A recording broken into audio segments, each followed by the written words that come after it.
Herb. Herb is a plant. I mean, herbs are good for everything.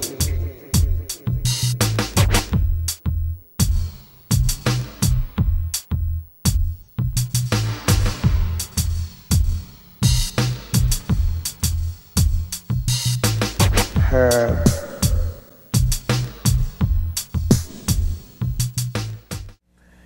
Welcome to Eugene Cannabis TV. Good morning or good evening, whichever the case may be. Dank on this end, we've got Reverend Will here on the right, and we've got some interesting stories for you tonight. We got to jump right into the story about our Ohio police chief. The Hocking County Sheriff's Office is investigating who got the police chief stoned. The deputies want to know who is responsible for drugging Laurelville Police Chief Mike Birkenmeyer. The contretemps began on Easter Sunday when Chief Birkenmeyer ate some innocent-looking cake sitting on his kitchen counter, reports Josh Poland at the Central Ohio's 10 TV. I got up in the morning and I ate it, the entire thing, the chief said. It wasn't long until Chief Birkenmeyer began to feel unusual. Apparently, Mikey was something of a weed novice. I thought I was dying, he said. Birkenmeyer says all he could think to do was to make the short drive from his home to the Laurelville police station for help. Poor guy, he thinks he's dying, and he drives to a freaking gas station. I guess they don't have ambulances there? I guess not. Putting everyone in danger instead of calling an ambulance to take his... Obviously, this is a blog, not a news story, but it does explain it pretty well. But yeah, this is a similar story. They're completely different, yet similar to one we've reported in the past about the officer that ate some brownies, him and his wife, and called and said they were dying. Yep. Said, "Come help me, we're dying." So, but anyway, no one's ever died from overdose of cannabis, as far as anybody's ever been able to document. So apparently his concerns were not ill. Anyway, he didn't need to worry about it. So, now that's just pretty weird, because if you don't know that if you think there's something wrong with you, why would you get in a car and drive to a place that's going to take care of you? That's the best part of the whole story. I mean, that's, I'm sorry, I don't want him for my sheriff. That's all I can say. In fact, when he's cited for DUI, I mean, he should have been cited. Yeah, exactly. He admitted it. Right. Oh, God. Oh, yeah. Did you see that it says on the back here that Birkenmeyer says a friend of his daughter's had brought the cake into their home? Yeah, right, a friend. It's always a friend. Hey, Chief, your daughter's a stoner, numbskull. Ironically, Chief Birkenmeyer promised to clean up the town when he came into office, reports Denise Yost. Since then, his department has been writing lots of speeding tickets and making plenty of drug raids. Some residents say they think the new police chief is being too aggressive in his efforts to fight crime. But then some residents and city council members fear he's scaring away business with his aggressive tactics. Yeah, like driving down the street when you're loaded, sheriff, chief, whatever. So, I don't know. Here's another one. Understand, this is why people don't want us to be able to use marijuana the way we consciously and accountably would smoke. And I'm not saying everybody's going to do that. You know, I mean, you don't understand how hard I fight to get people to smoke less and enjoy more, because I feel that they always run right by their high. But as that be or not, here's a column. It's a marijuana, not a safe or effective medicine, by the State Journal Register in Springfield, Illinois. Okay, Pete Bensinger is a former administrator of the U.S. Drug Enforcement Administration and former director of the Illinois Department of Corrections. I guess this gives him credibility. There's a marijuana bill that the Illinois legislature is considering, which does away with the Food and Drug Administration process, and the legislature then assumes the role of the FDA. The FDA has concluded that marijuana has a high potential for abuse and has no accepted medical use. You tell that to somebody whose family member's been saved by this, a cancer patient, somebody on dialysis.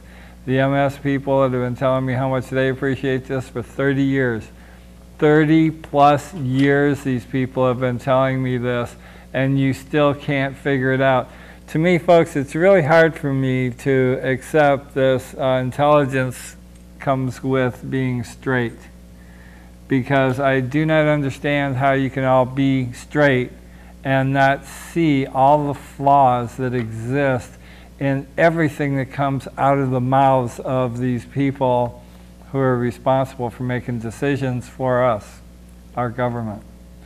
They won't let us use any kind of resources for research, and yet they tell us it doesn't work.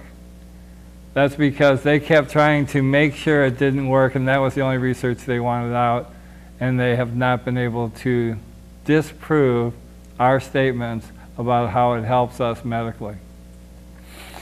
Here, they're saying, I can't even read this. It's just so nonsensical. You know, they talk about today people know where they can get medicine approved by the FDA as safe and effective. What the hell are you talking about safe and effective? You're talking about having a list of side effects that choke a horse. You know, it's going to kill you, but okay, you won't die from what you had the problem with initially. You're going to die from a side effect. How is that okay with you folks? How is it okay to have people walking down the street smoking cigarettes above their kids and stuff, which is recklessly endangering? Or how about the kids that are smoking that poison, that junk, fake pot? Oh yeah, the fake pot. Yeah, that's so much better. Yeah. That's legal, so you know if they die legally. So that's supposed to be some kind of good thing. I don't understand it, you know, but this bill would make medical marijuana available to 18-year-olds, but it won't be with a prescription or at a drugstore.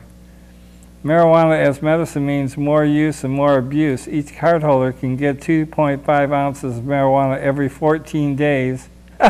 Anybody got that going on? Because I'm sorry, I've been in this for 8 to 10 years, and I've never been able to get my medicine every 2 weeks. 2.5 ounces every 2 weeks? Yeah, that's what they're saying. 100, they say 183 joints. So they put research into this, and I'd like to know how they did the research, because it's illegal to do the research. Okay, based upon Michigan's experience, Illinois could expect more than 270,000 medical marijuana cardholders.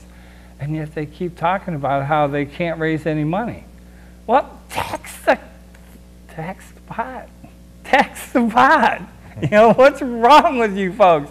Kitty Piercy, tax the pot. Don't tax your people, tax pot. Good God almighty, I don't know what it's going to take for that to go through. Maybe it never will, I don't know. But the kind of things that you have to read here sometimes, I can't do it. So, like the states that are passing drug testing laws for welfare recipients. Oh yeah, that's well, one's kind of hard to swallow. The DREs, you know. Oh yeah. yeah. Oh yeah. I can look at you. Yeah. Oh yeah, you smoked urban, Yeah. and you drank, and you did this, and you. The yeah, DRE, right. that's a drug recognition Expert. Drug recognition expert, right? Yeah. Run this search sometime. Go type in Oregon DRE and read about the DRE program. What was it? 2 weeks or something that they went through training? Yeah. It's just, I think it's a 1-month course, and they're certified as a drug recognition expert. They can look at you, determine the probability you might have been using drugs, and therefore he can ask you, not direct you. No, first of all, you have to submit to the evaluation. Never submit to a DRE evaluation. Our attorney told us to say yes, no to a DRE, but yes to P. So if you do say agree to if they tell you to P, you have to. But if you don't, it's like being being searched. If you don't admit to it, you don't permit it, then they give you something to work against or work on. Yeah, you know? okay. Anyway, then they just straight up lie. Yeah. And a quick note here on an interesting problem developed in Colorado on people possessing guns. When they fill out the forms on the Federal Bureau of Alcohol, Tobacco, and Firearms, Form 4473, one question on the form says, are you an unlawful user or addicted to marijuana or any depressant, stimulant, narcotic drug, or any other controlled substance? And what they're doing is they're actually cross-referencing people that are on the medical program with applications for guns to buy a gun, and then being denied if they're patients. Right, like the sign that this guy put up that says federal law prohibits the sale of firearms to medical marijuana card holders. It's interesting, and I don't understand how they can make that work when we had a sheriff in Southern Oregon that tried to do that, and he lost in court, and he couldn't do it. So how come Colorado's can do it, and I'm confused on that. I don't know. Here he's saying just the other day, a little old lady came in and got denied, and she had a pot card for glaucoma. I said that could be a reason she got denied. Burnett said she went out and canceled her card, then came back in and got passed. Yeah, well, it's like they say right here. You know, it says on Friday in a phone interview with the Rocky Mountain Pawn and Gun manager, says earlier in the week, it's difficult to explain it to people who we have to turn away because they say, I did this the right way, I got a medical marijuana permit. Meanwhile, people who are buying it from their neighbors can still go out and buy a gun. See, everything that the federal government does around marijuana is all convoluted. It is just sick. So understand, folks, you can't trust your government, trust yourself, trust your neighbors, get out and get to know one another. 420. 420. We'll see you there, be square, ball break. We're out of here, thank you. Welcome back to this second half of Eugene Cannabis TV. I'm Eric, I'm joined today by Mike. Today we're going to cover a couple of topics. The first one we're going to start with pertains up in Washington with something that's going on up there with the marijuana legalization. Mike, why don't you talk about that? Yeah, well, they are still trying to get it up and going, and run into a couple problems in the State House is that they've decided that, well, I think one congressman said that 90% of the people in Washington who have a medical card are faking it. Wow. And so they're worried about people because medical isn't taxed in Washington, and the Washington, as it said with Initiative 502, is going to tax it like they don't want anybody to buy it. They're seeing that people are going to continue to lie about their physical conditions, use the medical card as covered. And so they're trying to figure out how they can tax that now. And that's really divided the community because people who are medical providers are worried that, well, the liquor board's mandate is to tax it heavily and really limit access. That's their creed. That's what made them into being. And it still today is what they're going to use for the recreational weed thing. But anyways, as we're the medical community, it should be about the patient. It should be about providing, good clean weed, good accurate testing to know exactly what you're getting, which Seattle on its own has been left its own device to allow it to happen. But like I say, the folks in Olympia think that everybody's faking it. And so why should they pay more? Because quite honestly, the guy who runs the medical recreation up there, has said that there's no way they can compete with the prices. You can't get $10 a gram recreational weed in Washington. So they're as really surprised what they're going to do now. So of course they're going to tax. Yeah, that seems to be the default when they're not sure what to do. And this is the infancy. There's going to be a couple of hurdles, some things that people might not have foreseen. And so it's going to take an effort on both sides, from the medical side and the legalization side, to come to an understanding, because this is one of the biggest things that made me nervous when these legalization bills passed, and that was what's going to happen now to the medical patients. And I understand there are people who are abusing the system.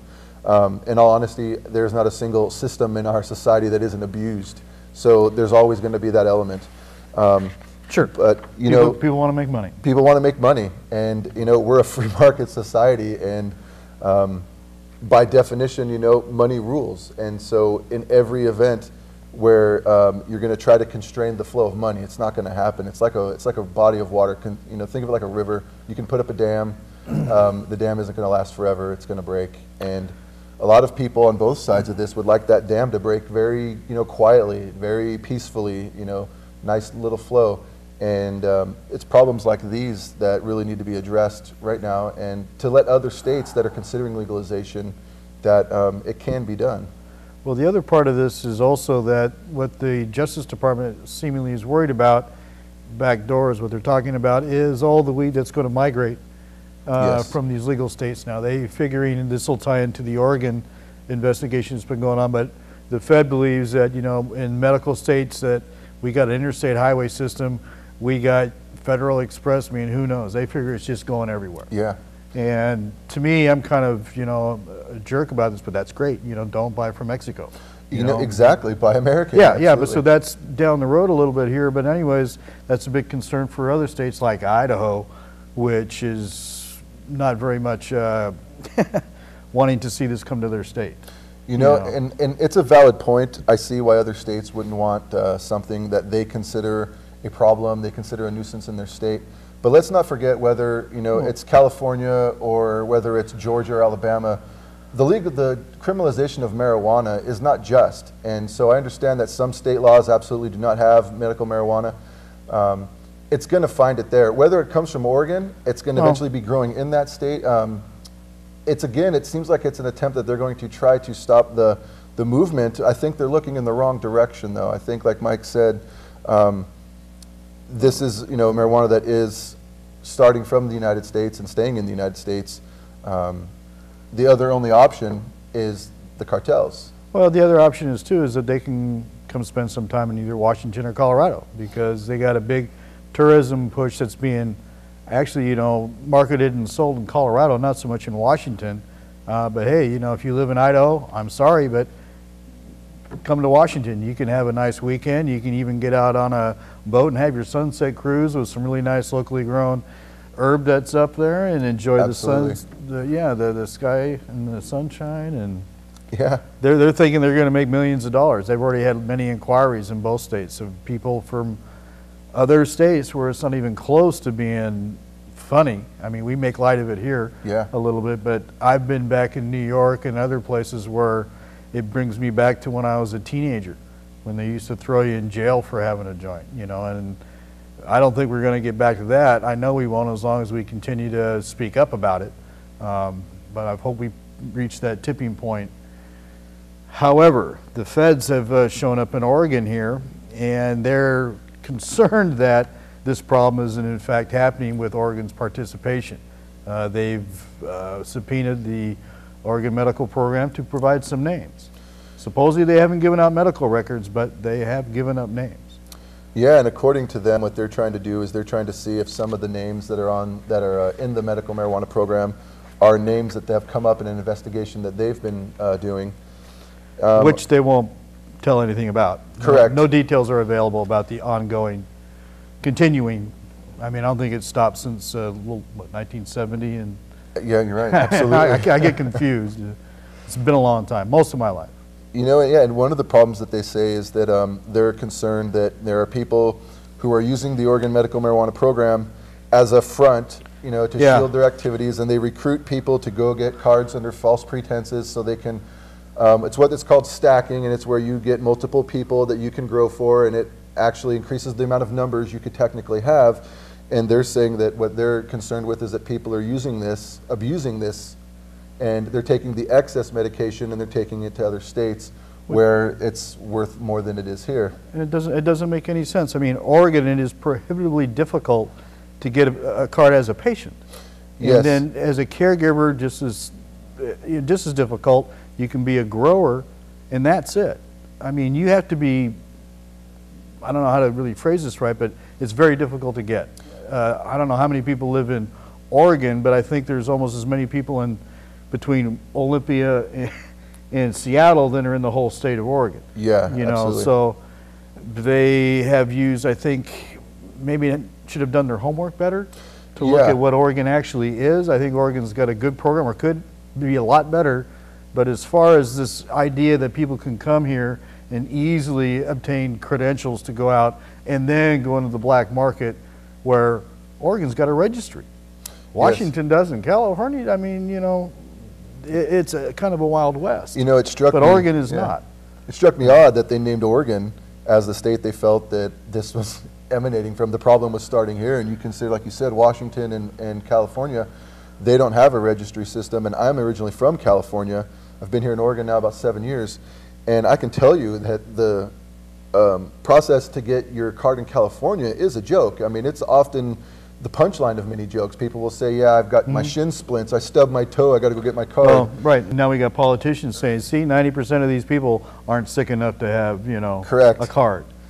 You know, and the funny thing about that is some people will say, oh, well, this person went down there and they got their medical marijuana card because they have some kind of, you know, borderline condition. Well, I'll tell you what, that borderline condition, you could walk in and get narcotics from a doctor. You could walk in with a borderline condition and get opiates, essentially legal heroin.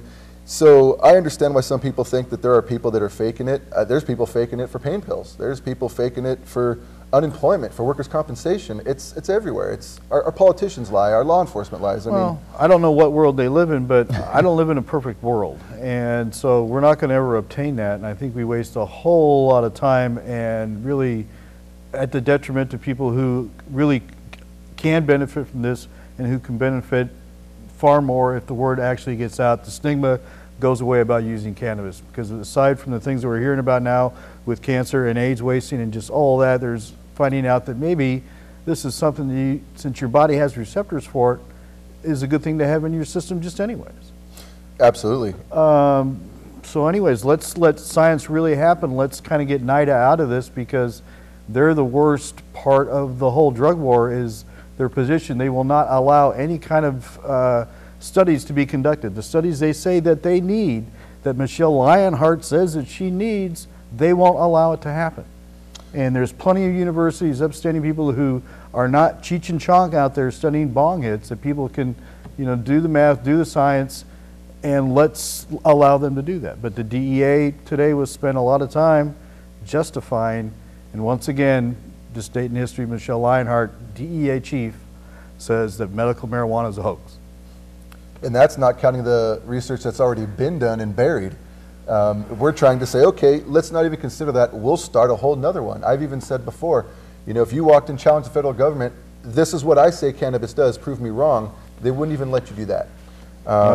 So yeah, there's definitely a lot of mistrust with the government regarding this issue, and many people can see why. We've got such a great track record of being straight with us. Yeah, exactly. So anyways, guys, that's what we had to talk about this week. Remember, coming up is 420. We also have the Eugene Hemp Fest. Check out the website. Go to Eugene Cannabis TV and look it up. And we'd like to see you guys out there. See you next week.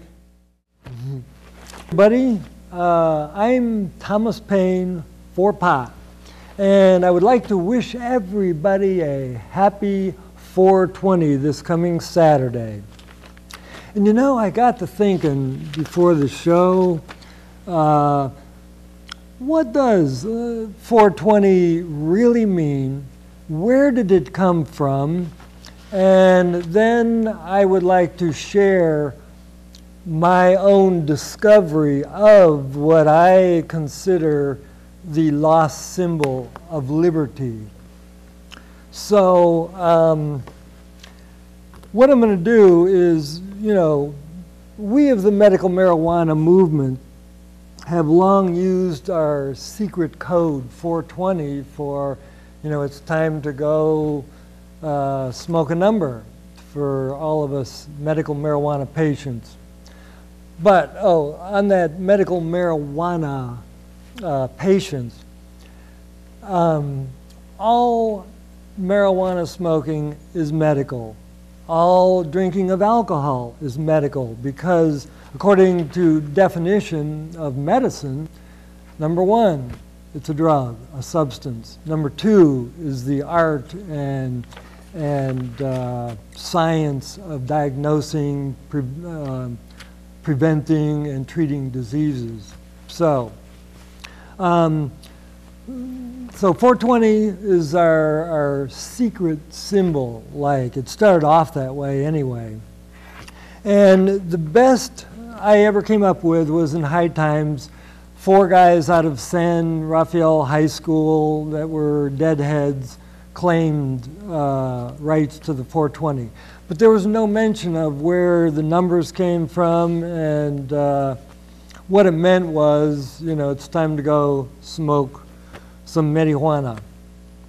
So we look at 420 as a liberty, a freedom of choice that's very near and dear to us. So now we must look at it as a lost liberty. and we're exercising our badge of rebellion against a police state, government, that has infested our society to no end, like a cancer that is killing all of us. But we are on the move upward, and the prohibitionists are on their way down. And getting back to 420, liberty is the freedom of choice, period. And I was in D.C. Back for the Normal Conference in 2004 to meet Ann Druyan, who is Carl Sagan's widow. And both Carl and Ann were extremely active in the Normal organization and getting the pot laws changed. And Ann was going to be speaking there that weekend, and I wanted to hook up with her and meet her because I had put together a book that I wanted her to see, and also talk to her about a global climate change teaching program that I had. But I didn't get to spend much time with her. But I had made for her a leather visor, which I got embossed on the brim, a big bud with, it was laser embossed. And then I had her name lasered on the side of it, and then 4:20 on the top. And do you still have that beautiful leather visor? I hope so. But when I was in D.C., I walked around to various Freemason sites, like George Washington, where he laid the first stone on the Capitol. And I got back up to my room, and I had declared the American experiment over in 2001 when the Bush dictatorship, scammed its way into office. So I got to looking at the, how much time do we have? 6 seconds? Okay. 420 and our 225th anniversary. 2 times 2 is 4. 4 times 5 is 20. Happy 420.